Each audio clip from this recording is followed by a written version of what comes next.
Dans cette vidéo, je vais faire la tier list de tous les pouvoirs de Zelda Breath of the Wild à Zelda TOTK.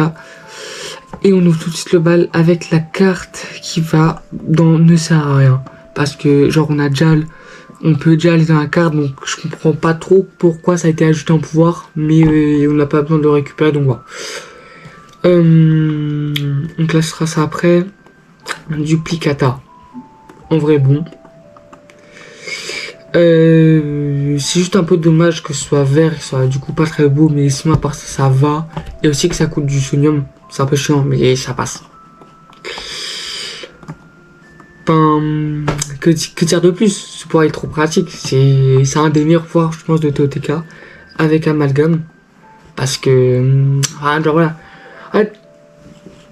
C'est là aussi on va un peu déclasser du coup Breath of the Wild, parce que globalement tous les pouvoirs de Breath of the Wild, sauf deux pouvoirs je pense, ils sont mais beaucoup mieux améliorés dans TOTK.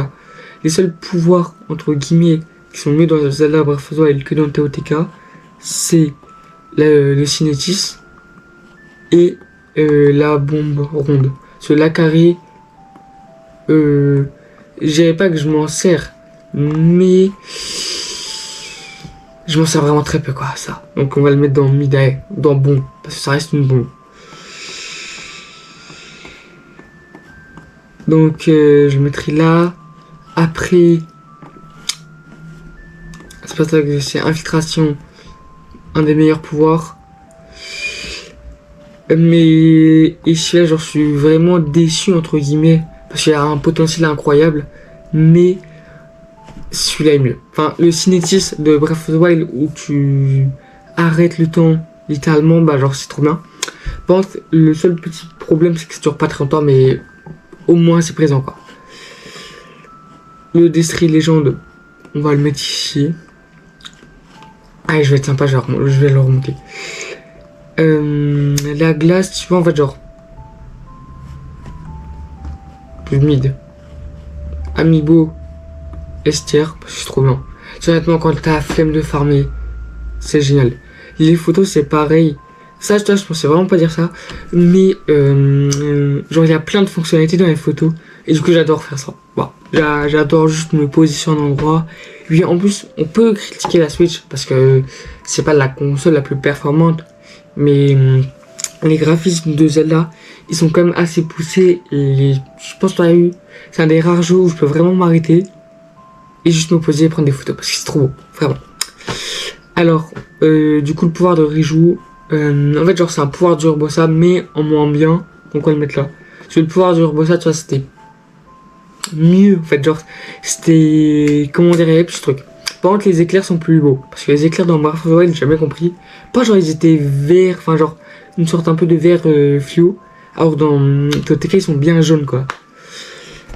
Du coup, Babil. Ouais, je suis content de l'avoir, mais je sais pas. En même temps, là, son petit truc, là, vous voyez le petit bruit qu'il fait? C'est chiant quand tu le spams. Mais, enfin, genre, il peut te sauver la vie, mais aussi il peut... Allez, on va le mettre en bon. Rivali Estière, hein, malheureusement. Le pire prodige, le meilleur truc, là, je crois pas. Mifa, incroyable. Daruk. Aïe. Par contre, c'est Yunubo. Je le mets vraiment que quand je suis obligé. Et Mineru, c'est pareil en vrai, parce que genre c'est pas... Ce sont pas les pouvoirs, on va dire, qui sont les plus utiles. Genre ils sont vraiment très situationnels. Et du coup, bah ça crée un peu le truc de tu l'utilises jamais, ça prend la place, ça sert à rien. Le pouvoir de Sidon, alors, soit je le mets en mid, parce que comparé au pouvoir de Mifa, c'est pas incroyable. Soit je le mets quand même dans bon. Pour une raison, c'est même si il nous redonne pas de la vie, il fait des attaques supplémentaires. Enfin, c'est en vrai, genre les attaques supplémentaires, c'est bien. Genre ça nous fait un bonus d'attaque en gros. Donc ce qui est très bien, mais déjà le bouclier se casse trop vite.